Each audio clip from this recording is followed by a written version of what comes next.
Hi, welcome back to Chapter 1, Super Ninja. You know, the hardest part, I think, is the voices in your head. Not the ones in your mouth, but the voices of doubt. I mean, you can say a single line to somebody. If you've ever done any acting, you say a line and you're constantly second-guessing yourself.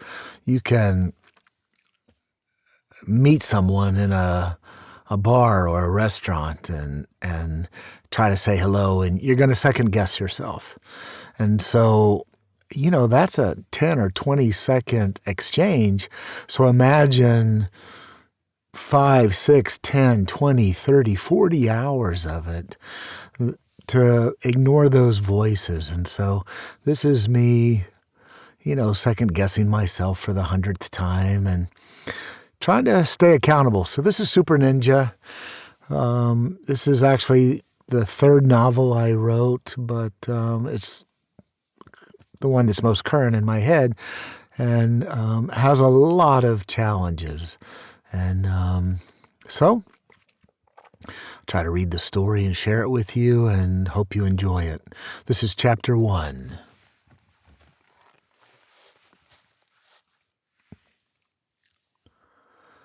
The blush of first light kissed 20 sweat-sheened bodies moving slowly back and forth at the edge of the beach.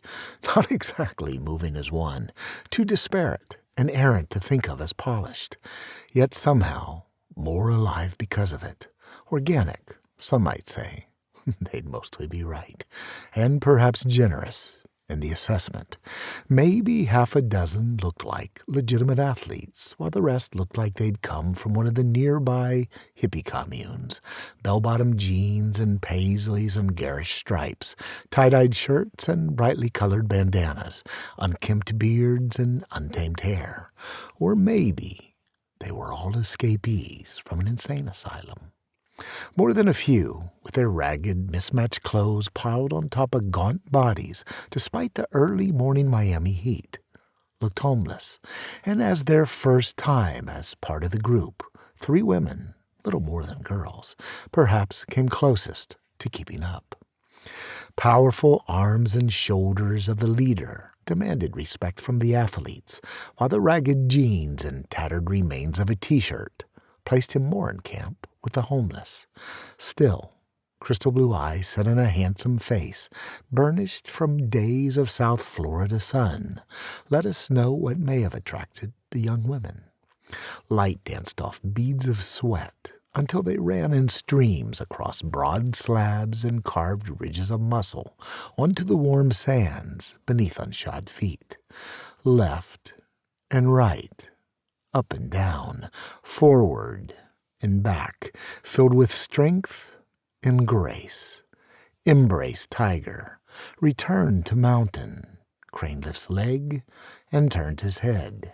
He taught without words, a simple grunt or a gentle pat on the back, leading by example and offering only the most gentle of corrections. The group did their best to follow, his body moving so slowly at times he seemed carved from stone. The others fell out one by one and settled on the sand, content to watch their teacher as he continued to push himself. Movement ebbed and flowed in time with the gently lapping waves, while occasional gusts of wind were punctuated by dazzling combinations of kicks and punches, hinting at a change in the weather coming soon. Seagulls swooped and terns cartwheeled in the air above him, their dazzling acrobatics mimicking those below, their calls and chirps and enthusiastic applause. He stopped, and as if realizing for the first time his audience, turned embarrassed from the small crowd, which had grown from a few passers-by on their way to work or early morning coffee, who had stopped to watch the mesmerizing performance. Those who had been there from the beginning moved in to pay him.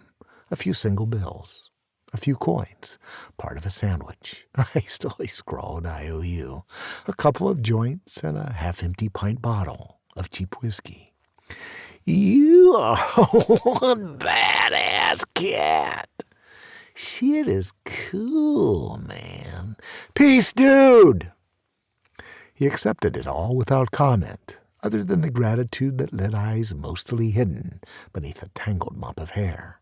As the others moved away, he pushed his feet into a pair of ancient paratroopers, the leather cracked and the heels worn flat.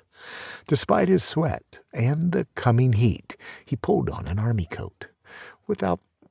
He stuffed the cash, the sandwich, and the half-empty bottle into a frayed pocket and headed away from the growing crowds.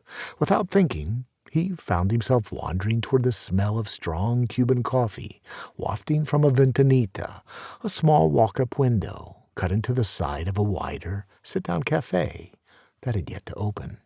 He fingered the change in his pocket as he stepped from the sand onto the wide sidewalk, freshly rinsed and scoured, last night's festivities now drying in the gutters and clogging the drains.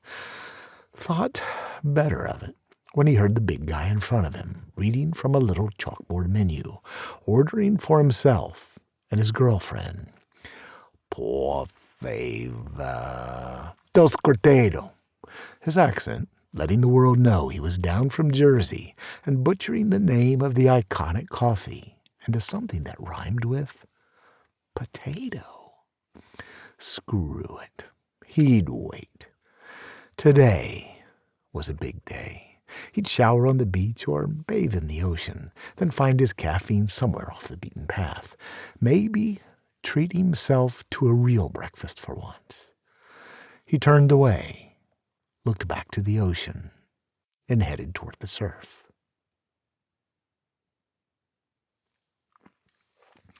So just a couple mistakes. And again, as I said before, these are raw, unedited takes, and with all my mistakes, and if I need a drink of water or spritz my mouth or whatever I do, have to clear my throat, I'm going to leave that in because I want you